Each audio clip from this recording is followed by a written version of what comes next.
That became part of her character. It became this magical, wonderful, insane Alice looking through the looking glass kind of place. It was all discovery. The show was a hit, but there were still a few kinks to work out during season 1, like finding the perfect director. After working on the pilot, Jay Sandrich decided to move on to other projects. I was doing Cosby, and nothing would get me away from the Cosby Show. I mean, it was, I guess, the first year of the Cosby Show. Paul Witt and Tony Thomas were considering a number of candidates when one of the ladies suggested a British television director named Terry Hughes. It was about episode 10, I became available to do it. Beata knew my work from England. She'd spent a lot of time in England and in the theatre world, and she knew a lot of my work in England. And she had said to the producers, she heard that I was in the running for maybe coming in to do it. Terry, when he came in, my lord, I remember meeting him, we met him at a luncheon first.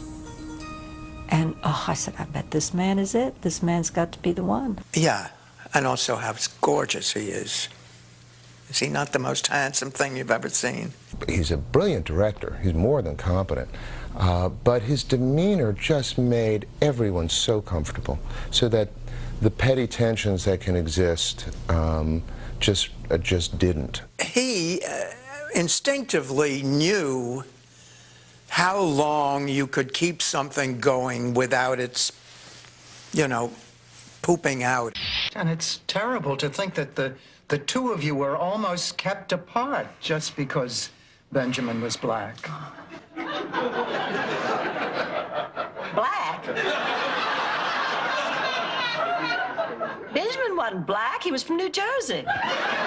If you're getting a laugh on one line, you don't jump it and go into something else. At the same time, you don't wait until people start yawning. I went to my senior prom with a Yankee.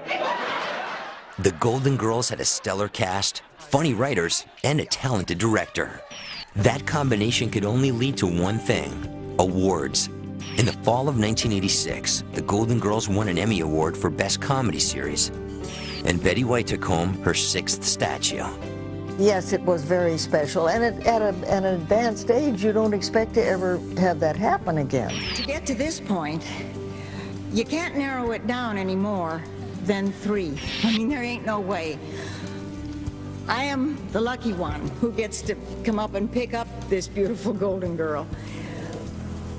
But Estelle and Rue and Bea and I all thank you. We're a match set. You can't split us up. The writers were also rewarded. Barry Finaro and Mort Nathan won an Emmy Award for their episode called A Little Romance. It was a strange show, and it was sort of, again, had heart, and that was when Rose dates a midget. And then the conflict that resulted from that worked out perfectly. But Dorothy, he's A little early, yes, but we're delighted to see him. That guy over there, is he a midget? Yes. Thank God, I thought I was having another stroke. I think Jonathan's going to ask me to marry him. When she feels that, that their relationship will be prejudiced by other people, and in the end, he drops her. He said, "Of course I cannot marry you because you are not Jewish." The ladies were great at reacting, and the absurdity of that situation just gave them marvelous, marvelous fodder. The Golden Girls weren't afraid of awkward situations, but in the next season, the girls were about to meet some interesting bedfellows. You rented a dirty movie? Dirty is in the eye of the beholder.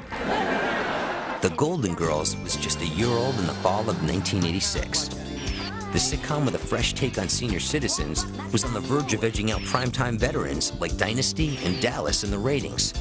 The Golden Girls gave viewers a look at a different kind of television family. You idiot! If somebody told you to jump off a bridge, would you do it? I always get, well, my friends and I call ourselves the Golden Girls, and I always ask, which one are you? If she says Rose, then I know, well, she's not quite as swift as she could be. Fans identified with the Golden Girls, but the ladies behind the characters were much different from the parts they played.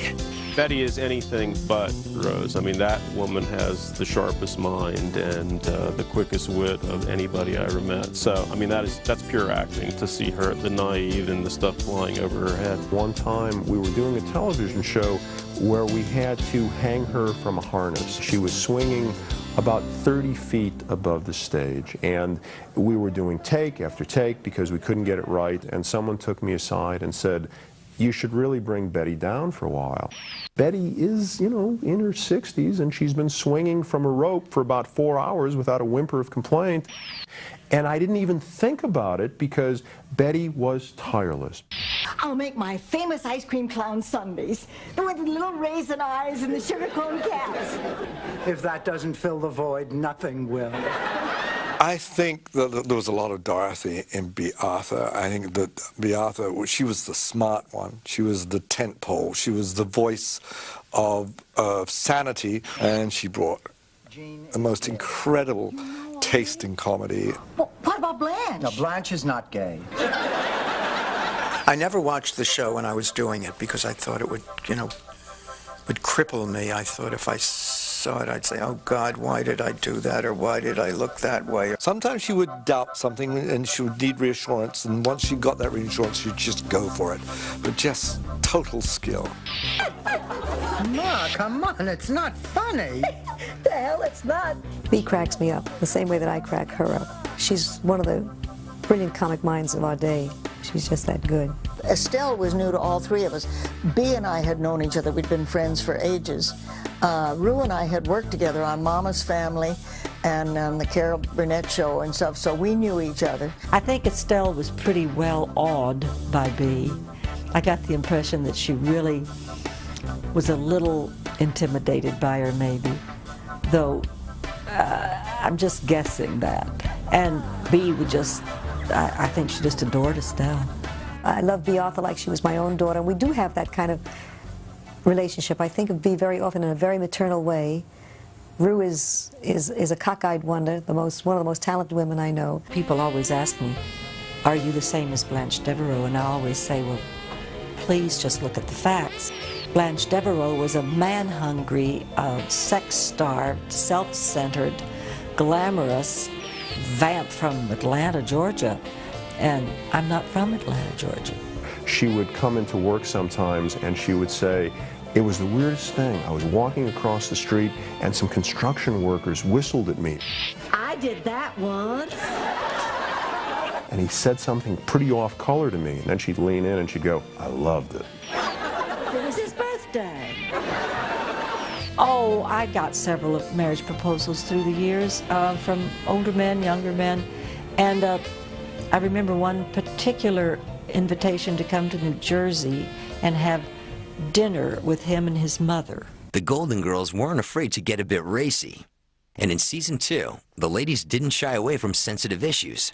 In one episode, lesbians became the theme du jour. Jean is a nice person. She happens to like girls instead of guys. Some people like cats instead of dogs. Frankly, I'd rather live with a lesbian than a cat. That, I thought, was one of the funniest opportunities for Blanche. I had a lot of wonderful things to do, but that scene on the bed when Dorothy is explaining to me that this woman who is visiting us is a lesbian. And I say, "A lesbian? Well, what's wrong with that?" Isn't Danny Thomas one? The topics may have been touchy, but humor was always part of the equation. Not Lebanese, Blanche. Lesbian. Lesbian. Lesbian. Lesbian. And then she says, "Yes, and she's in love with Rose." And I get insulted and hurt. To think Jean would prefer Rose over me? That's ridiculous. Such an inspired turnaround. I loved that few moments that I got to play there. It's so Blanche. It was dead on. And all that hard work paid off. The Golden Girls scored a few more home runs at the Emmy Awards in 1987. The show earned its second Emmy as Outstanding Comedy Series, while Rue McClanahan won the award as Outstanding Lead Actress. I wish Howie Mandel had studied my name. When he announced me, he said Rue McClanahan. And I kind of wish that he had said Rue McClanahan, which is my name. But I thought, well, I'm going to call him Harvey Mandrell from now on. Rue McClanahan didn't let that faux pas stop her from paying tribute to all of the Golden Girls.